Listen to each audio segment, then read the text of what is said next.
Hello and welcome everybody. We have the NA patch notes August 13th. This is a big one. This is Edania Part 2, or Inner Edania. With some lovely visuals, we're going to be starting right away with the quest being added for the Abyssal Veins at Ngavu Outpost. You talk to your Black Spirit and you will then enter it. You pretty much have 28 subquests in this area. The main quest will be updated in a future update. You also obviously have the Abyssal Well that got mentioned in that town.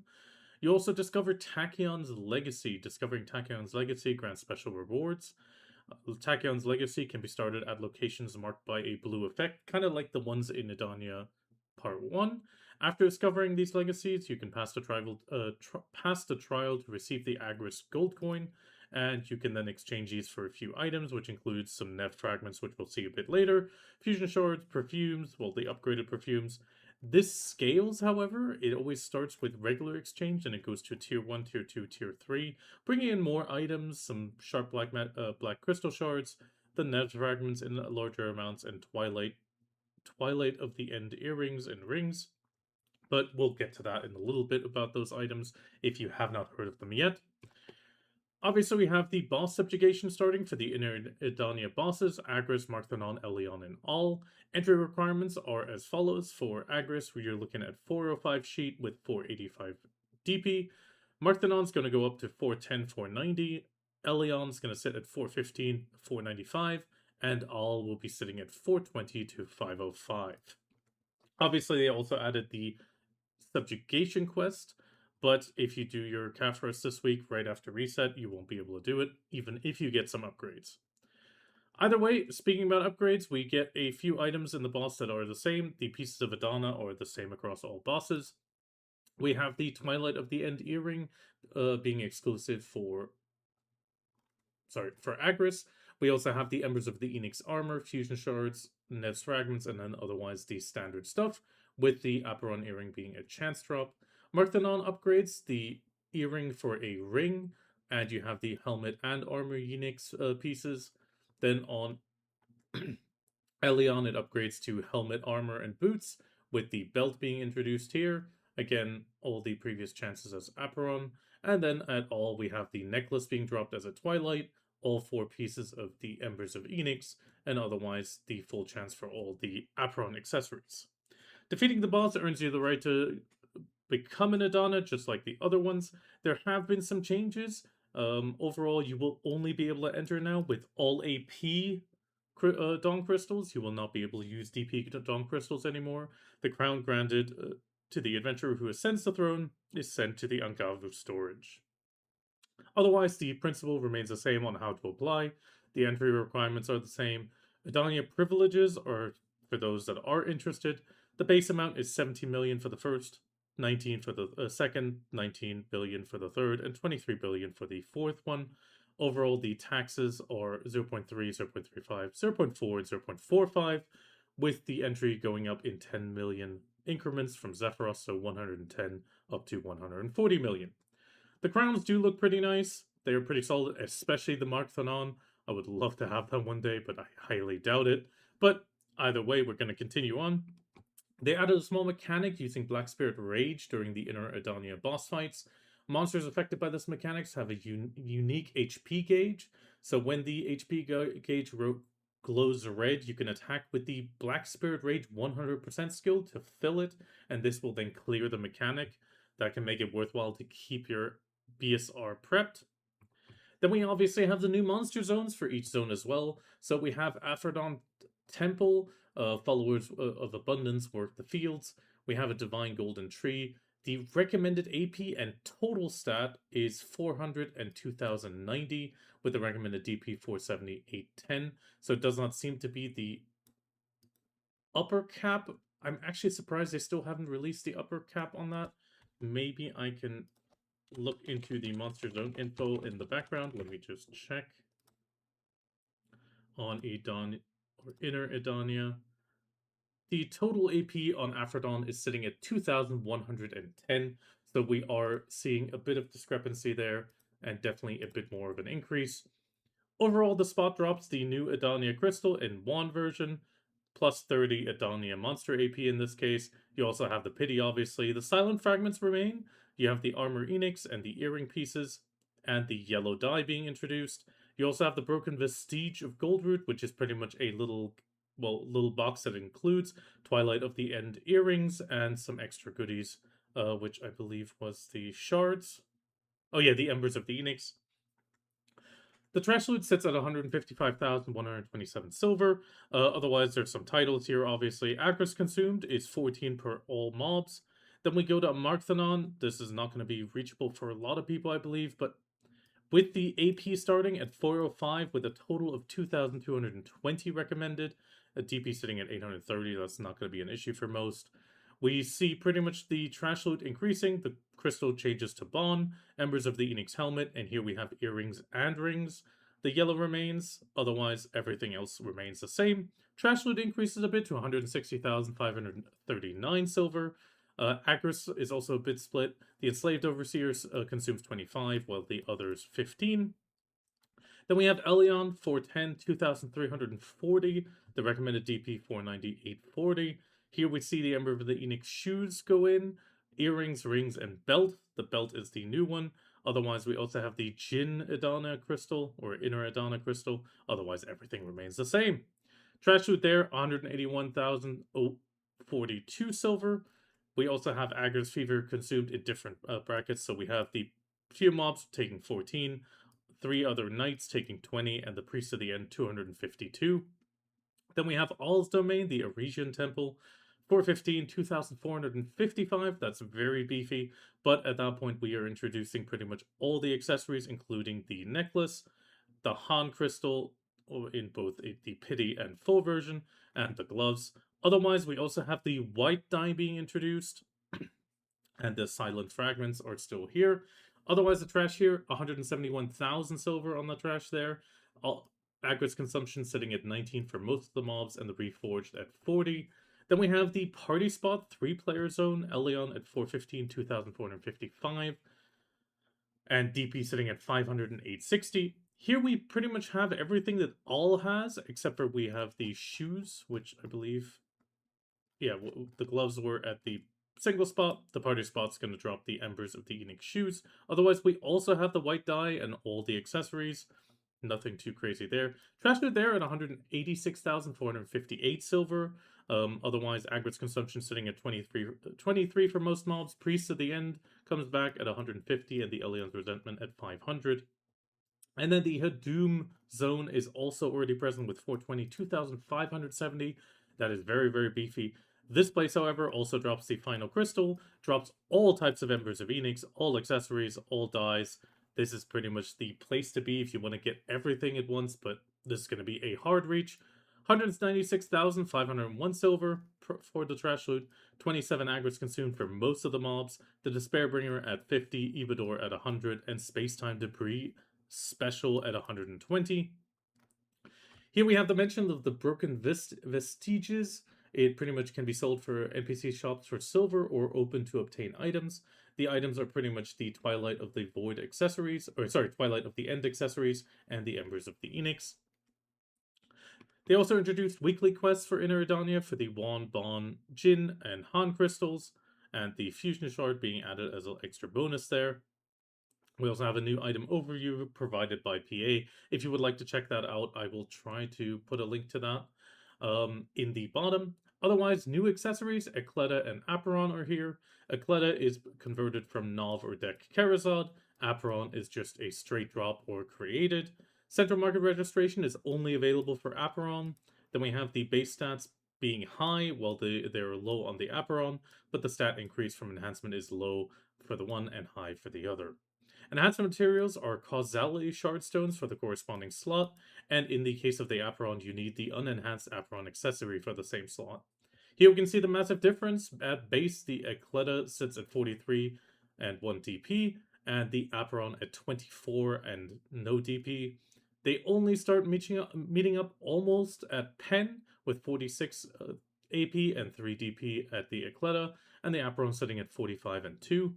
At Ock, they do reach the full unity, 48 and 4, 48 and 4 on both, and then they pretty much continue that sharing those stats all the way up to deck.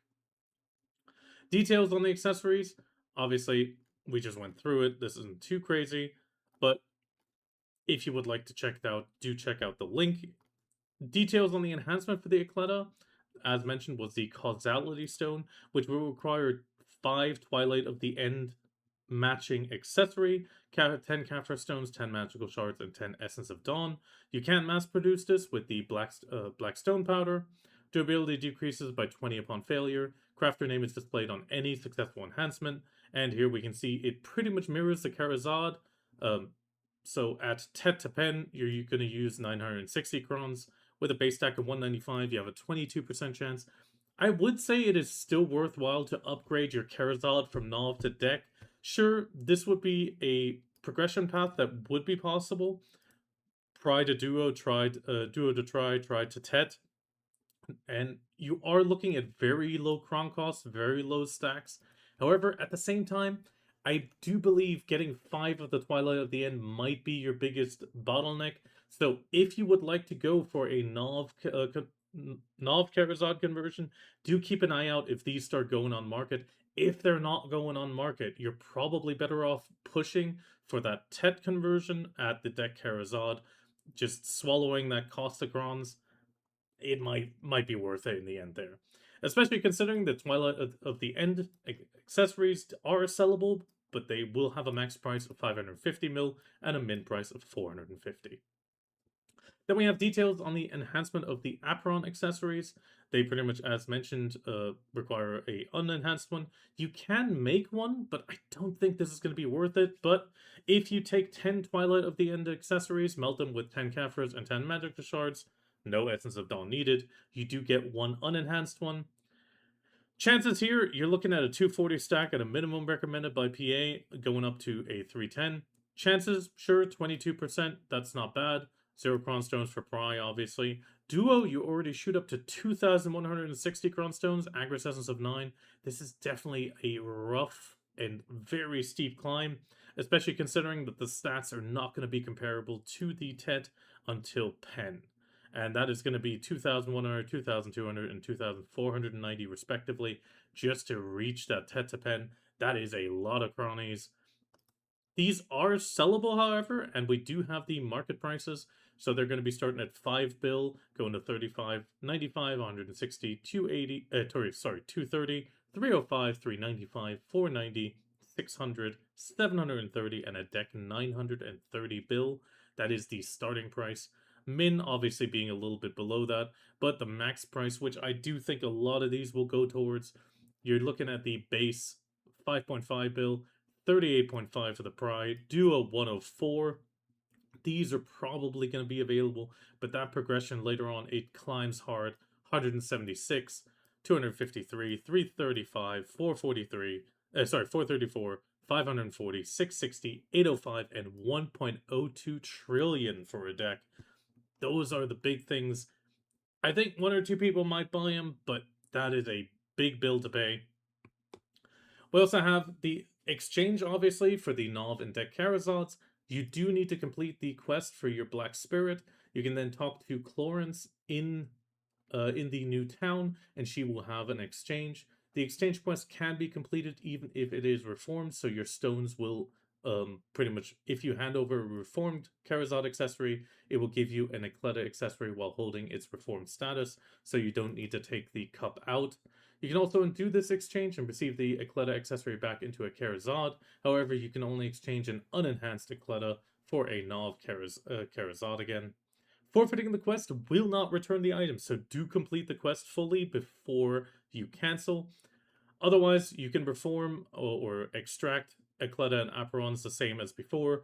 Pretty much put the cups on, you get the Dawnbound and Sunbound and Dustborn and such, and otherwise you can extract it with the Refined Essence of Emotion the same. Nothing too crammed there. Then we have a new appearance, Godslayer armor. We got a few mention of the Ember of the Enix, obviously.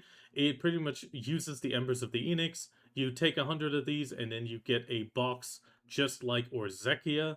It is imbued with the Enix, bearing courage. It is a visual thing, not an actual armor. After exchanging it and obtaining the additional Embers of the Enix to get the Godslayer outfit through the NPC exchange, If you obtain all parts, you get a title. To turn the items back into a box, you can visit Bakura the blacksmith in the new town with the armor to accept the exchange quest, and you will need Aliaeli shards, which can be purchased for silver from the material vendor in the new town. Overall, it's just a costly process to put it back into a box. Probably going to be easier just to get a new one. Quest requirements, you do need to own the Godslayer's Courage, better set the armor, and the 2 of the Aliaeli shards. But yeah. Moving on, we have the new magic crystals, the Edania ones, Wanbon, Jin, and Han, obviously mentioned, and the Fused Crystal of Decimation. Here we can see the plus 30 monster AP. Monster damage reduction remains at plus 20. You can either drop it in full or use 100 shards with 100 Kafras and 100 magical shards. You can NPC sell these for 1.2, 1.5, 1.7, and 2 billion, but otherwise no central market. We do have central market on the Fused Crystal of Decimation, which is the Brutal Decimation upgrade. You're going to be looking at a plus 3 monster AP, I believe, and a 0.5% back attack. That can be quite good. 1 Crystal of Brutal Decimation, 30 Fusion Shards, 100 Kafra Stones, Magical Lightstone Crystal, 300, and 500 Blackstones, and that is your exchange. Max price, 3 billion silver, min price, 300 million. Overall, these can be registered. There is also enhancing for the Han Reforge Stone, which is an upgrade why a lot of people have been doing the Land of the Morning Light bosses. If you have 5 Reforge Stones from the same type, for example, all AP, 30 Nev Fragments, 100 Kafras, Magical Shards, and Magical Lightstone Crystals again, you get the Han Reforge Stone all AP. We have the stats here. The AP is going to be all AP plus 5, all accuracy plus 9 for the accuracy, damage reduction plus 7, all evasion 13, max HP 300, critical hit rate 6%, the back down air attack all at 2.5%, critical hit extra damage at 1.5, and the Black Spirit recovery going up to 0.6. Nest fragments can also be registered on the central market for 50 million silver at max price and 12.5 at min. Then we also have the Margahan's artifact, which is the new Lifeskill artifact. We're seeing a life skill mastery of plus 25, plus 15 life XP, gathering item drop rate included here, processing success rate, and mount XP. Pretty much all in one artifact. You need the Margahan's fragments 100, pure magnetite crystals 100, and pure marble. We're going to be seeing how to get these in just a second. The materials needed, Margahan's fragment, you can exchange 200 magical lightstone crystals into 1 fragment or 20 sharps. But you can also drop these while gathering. They are in the list. Otherwise, you can also purchase them from the central market for a max price of 100 mil or 40 mil min price. Pure marble, pure magnetite will also be on the market, but you can also make them yourself as well. Overall, the pure marble, you get the rough marble, process it up to polished with grinding, and then you heat it with metal solvent to get the pure marble. Same thing for the magnetite crystal. Think of it like iron or lead. Ore turns into the shards, shards turn into ingots, ingots turn into crystals. Raw materials and some processed forms will also be able to be turned into crates, rough marble, processed marble, magnetite ore, and ingots into their respective crates. In the Inner Edania Lifeskill content, there are also some production notes which do include the Olivine ore. We also see here the rough marble and magnetite ore as mentioned above, but with the houses, here you can see the storage lodging or wood and mineral workshop for the boxes respectively.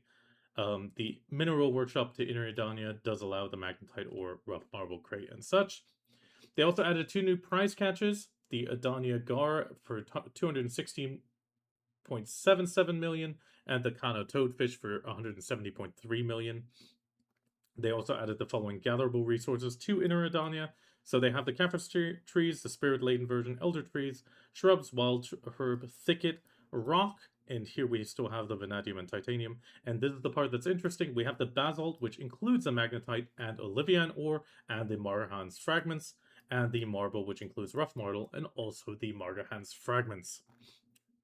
Spirit-laden crafters trees now respawn 3.5 times faster than regular trees as well, and the increased respawn time for snowfield cedar trees and Mountain of Eternal Winter has been upgraded at the same rate. Items commonly obtained through gathering, Fairy's Powder, Fairy Breath, can still be obtained as before. But the Olivine got mentioned a few times. Now these are used for the new perfume of Adore and Viridian Draught. These are higher grade perfumes of the Perfume of Swiftness and Verdure drop. So we have the Perfume of the Verdure, which uses Trace of Nature, Everlasting Herb, Clear Liquid Reagent, Oil of Tranquility, and Magical Olivine Powder. Or you can use the Perfume of Swiftness with some Shining Powder and the Olivine Powder in smaller amounts. Max price for this, 40 million, mid price 10. Viridian drop, pretty much the same thing, but here we have the processing, Elixir of Mastery, Time, Tears of the Falling Moon, and again the Magical Olivine Powder, max price 10, mid price 2.5 mil. The Magical Olivine Powder also got mentioned. You take the Olivine ore and pretty much grind it with Pure Powder reagent at a 1.1 ratio, which will give you 4 to 6 Magical Olivine Powder. Definitely a good amount, I feel. Otherwise, market prices pretty much follow the new ratios. Nothing too grand there. What's a bit of a highlight? Olivine ore, 750,000 and 3 million max. Magical Olivine powder, sitting obviously lower at 150,000 and 600,000, but that is because you get more out of it. Then we obviously have a lot of events, but we get to that later. Drakania, there's a small change. Markthanon's Flourish, they're changing the skill hit detection from 1 per attack of max 8 hits to 2 for max 2 hits. It does seem that they're keeping the damage the same. Overall, could be an improvement. Class changes, they're changing the wording for the special attack damage increase effect, such as critical hit back attack, to be a extra damage plus N%. Then we have the fixed issues where the HP, MP, SP, WP recovery effects were applied faster than intended in AOS. They also fixed some issues where ranged grapples of certain classes would not hit guild members in the battle arena. Fixed some issues with debuff icons would duplicate when repeatedly hit by skills with the same damage over time. Fixed some issues with periodic effects refreshed before expiring and would end on an earlier duration. This also fixed the issue with HP not recovering intermittently in AOS. Musa, Cyclone Slash, they fixed an issue where the Gale took priority instead of entering input for Prime Blooming after the skill. Witch Wizard, Black Spirit, Meteor Shower, they fixed the visual effect not matching the actual attack area. Sage, on the Prime towards Mark Black Spirit, they fixed an issue where attacks would occasionally fail to trigger. Nova, King of the Dead, they corrected the number of pain damage hits in the skill description. Musa, Flow Stormbolt, they fixed an issue where the skill activated without casting Cloud Rise or after the storm cloud created by Cloud Rise disappeared.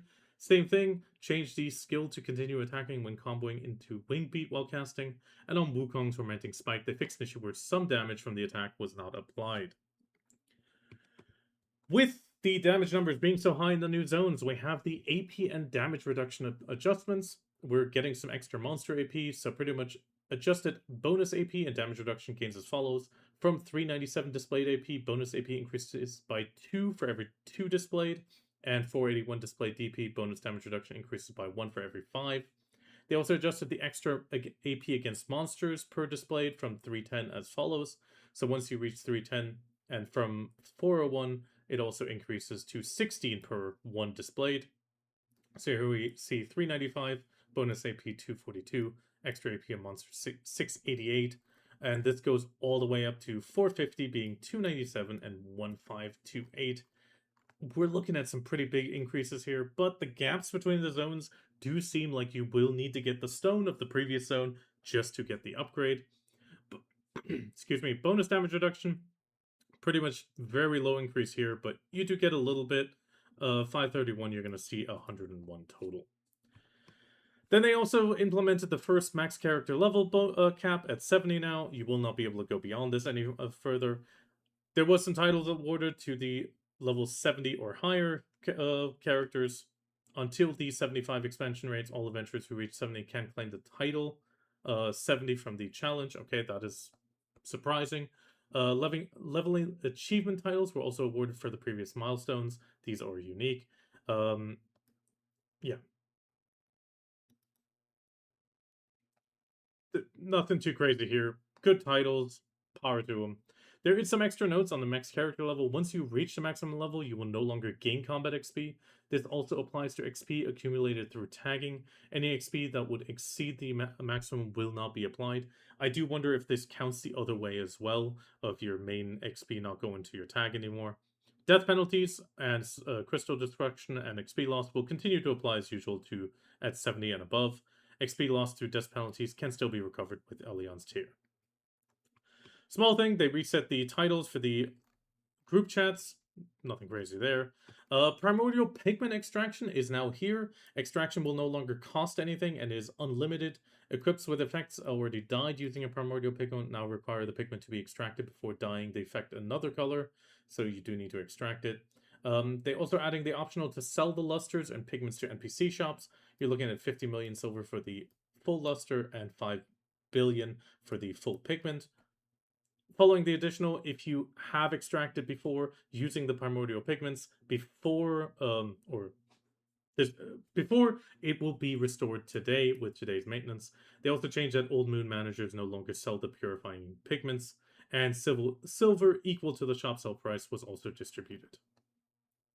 They also added Angavo Outpost to Inner Edania. To the following items, you have the Choose Your Edania storage, stable, and worker lodging boxes. That is, the new zone has been added there. They also added Blackstone crafting recipe, which is a bit of a surprise. So the Dawn Blackstone, if you still need that for your Nov to deck Karazods, you can now make these with 20 Essence of Dawn. You can also use 200 with Blackstone powder to get 10. It is a decent exchange. If you're still needing form, this can be a good thing just to get it boosted.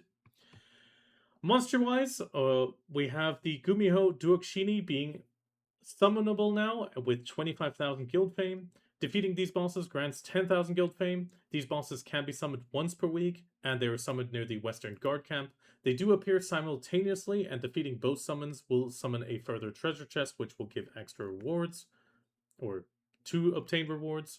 Overall, main rewards, pretty much the same as the other bosses.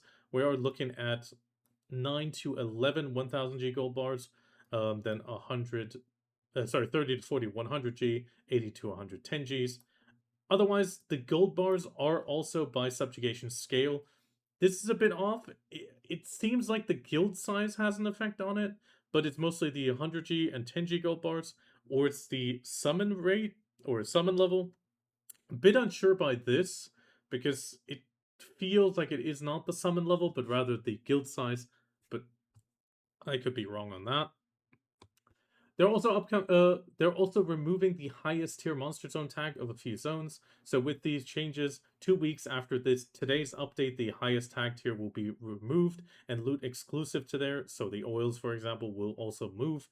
It does seem like the old pigments will remain, but we could see a movement of the pigments in general. And it will also be removed from certain Inner Edania spots over time. They also added the new loot obtainable from monster zones from the highest tier tag.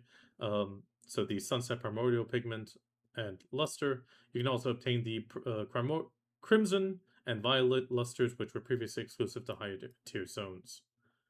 Oh, so it seems like they're moving it in general to the higher zones, but I could be wrong there. Small thing, Boss Blitz is also being eased a bit. Change Calamity 8 and higher to be available without the corresponding boss knowledge, and 8 or higher will display bosses' remaining HP even without knowledge. They also removed the Field Boss Black Shadow. You can now encounter Marghan's servant flying through the sky inside Hermesia Inner Castle. Given you a coastal cliff, they improved Sulfur Stalagmite to guarantee a large amount of loot. Then we have Quest and Knowledge. They changed the existing knowledge for the Abyssal Vein Edania to Hakinza Sanctuary following the release now. They improved the world map hotkey setting list, accessed via the cogwheel at the bottom of the world map. Improved the War of the Roses UI to display the current guild battle score at the bottom of the apply for leading guild section. Also added option to access hotkeys from Marnie's combat analyzer under the settings. Changed the Throne of Edania icon in the menu. Then system-wise, this is a big one. The cooldown for returning from vacation after applying a guild vacation from 4 to 15 days. They also changed a big thing. Windows 7 and DirectX 9 support is no longer supported. So pretty much if you are running these, you will need to upgrade now or get a newer version. They did drop it on the global labs. I did mention it. It is a bit of a surprise, but then again, Windows 7 and DirectX 9 is quite old, so we're going to have to see. Otherwise, fixes and changes. Striker on Mystic, they fixed an issue where the Nothing for Now was displayed in the incomplete quest list. Striker and Mystic as well, they fixed some exclusive dialogue that was not being triggered in that. Fixed some issues where the aiming point appeared over the summon shy when performing music through the music album. Then they fixed some issue where the first mate Tranan Underfro was unable to perform repairs. Fix some issues with a mechanic that should be triggered after defeating Beelzebub in Sephiroth would fail to activate. Fix some issues where fort and annexes could be built in Al's Revelation node prior to the start of the construction node war. Fix some issues where Alliance members did not receive annex installation or cannon hit messages in the construction node war or conquest wars. Adjusted the font guild size under the guild skills. Fix some issues where buff items intended for to affect party, platoon, or guild members only apply to self when used inside of residence. Fix some issues when node name did not appear when moving a family character to certain nodes. Fix the awkward placement of rocks and trees in certain areas of Balanos in the Martial God tournament. Added a note to the description of Slumbering Origin defense gear stating that they cannot be processed while enhanced. Fix some issues with the water scooping yielded river water in certain areas of Land of Morning Light and Arhaza. Then they fixed an issue where reject guild war option remained visible under the settings. They also fixed some issues where defeating Khan during guild boss subjugation did not grant guild fame. That should be fixed now. Fixed some issue where Morning Combat Analyzer widget could be dragged off screen. Fixed awkward size of the Sea Palace icon and the message displayed upon obtaining the knowledge. Fixed some awkward displays, text displayed when attempting to claim certain rewards in the special pass. Improved the wording regarding summon permissions in the guild boss subjugation summon description. Improved the stability of the YAR matchmaking further. Then we have a few gamepad fixes on the world map layout, default view, and the view family characters. The guild fame functions and hotkey descriptions being displayed on the start reset of the Morning Combat Analyzer. Dosa, they fixed an issue on the Campus Blossom helmet. Fixed some issues where the Arkan helmet looked awkward. All classes, they fixed an issue where the helmet dies occasionally disappeared when mixing and matching accessories. Then they fixed an issue where the ankle area looked awkward when mixing and matching Winterland Sorare with other outfits. Then they fixed an issue where fish caught in certain areas of Ulukita had Velia listed as their origin. Fixed some issues where awkward UI appeared when opening the quest summary UI inside Magnus. Fixed some issues where only the Alliance leader received guild fame when an Alliance won the War of the Roses. Corrected some awkward descriptions of the monster attack and Morning Combat Analyzer. Fixed some issues where the family creation date of the official website displayed the creation date of the main character. And Agent, they fixed an issue where the Dark Prince outfit box could not be opened. Event-wise, support your favorite creators. I am not on this, but content creators participating in the event are in the list. Pretty much if you want to support them, you navigate to the website, shop, Acorn, or package purchase, enter the exact content creator code into the box, and proceed with the purchase. This will give them a little bit of a kickback. Like I said, I'm not part of it, but you can definitely support your other creators. No crystal bricks on Monster Death. August 13th to 27th, you now get to die freely to monsters, and you will not have crystal death. However, you will still lose XP, so do watch out for that if you don't want to do that. They do mention the Monster Zone info at a glance, so if you want to try to push something, now is a great time to do so. Faster reforms for with jewels. The Jewel of Imperfect Power is back. Pretty much all available zones are listed, including the new ones. You can pretty much get the full cups for 200 or the shards if you still need some. Otherwise, you can reform through your Black Spirit, and they pretty much inform you about the Karazad Ekleta accessories exclusive cups, which require the 20 Essence of Dawn again, and heating a standard cup. But that is just information. Then they have a Pearl's Blessing again. If you're about to spend Pearls, now can be a good time. You get an extra discount coupon, Combat Support Box, Resplendent Journey Box, Choose Your Combat Support Box, and other goodies, premium outfits, other coupons. But you do have to spend quite a lot of Pearls. It does reset, but now would be a good time if you need to spend some. You get a bit of extra goodies. New zones will also have a hot time. We have a hot time running from now until August 27th as well. 500% combat XP, skill XP 200, and item drop rate plus 50. The ongoing OV Academy special buff, extra XP benefit stacks with the hot time. Then we have the Edania Part 2 Flippbook fan art contest, which is going to run to September 17th. Your creation can feature anything related to Edania Part 2. You can recreate an unforgettable battle, explore one of the new domains, bring Agris, Marthana, Elion, or all to life, or imagine your own story set within Edania. And you can win a AMD mini PC. Pretty much, Flippbook is, as shown here, a proper Flippbook. Just as an example from PA on what it is. You do need to upload 120 images, all 120 images as individual resolution JPEG or JPEG files. They must be 1920 by 1080 pixels and a 69 aspect ratio, and the number of images sequentially from 0 to 120 in intended playback order. Combining the same engine in the same order into an MP4 preview encoded using H.264 codec. and the preview must play at a constant 10 FPS and last exactly 12 seconds. Repeated frames may be used for pauses or held poses and count towards the 120 for total. Otherwise, you do check this out if you need any more info. The winner will get the AMD Mini PC. Runner-up will get the AMD Radeon RX 790X T GPU, and third place a Ryzen 7 780X. Seems pretty decent, but not my strong suit, but maybe you'll have some good times. Then we have, lastly, the Pro Shop update. Agent will now get the Kibelius outfit, Karlstein Shoedad being added, and Glorious Shoedad. Then we have a 10% discount coupon for a special Pro Box, 3,000 Pro Box with a 10% coupon, 20% on a 10,000, 30 on a 20,000. I like the 1+1 a bit more. Then we got some Gamba boxes, nothing new there. Edania Part 2 box, Gamba box, nothing grand here. Combat Focus Pack is back, Life Focus Pack, more Gamba boxes, and then we get to the Elion's Blessing, 30 times for 500 pearls.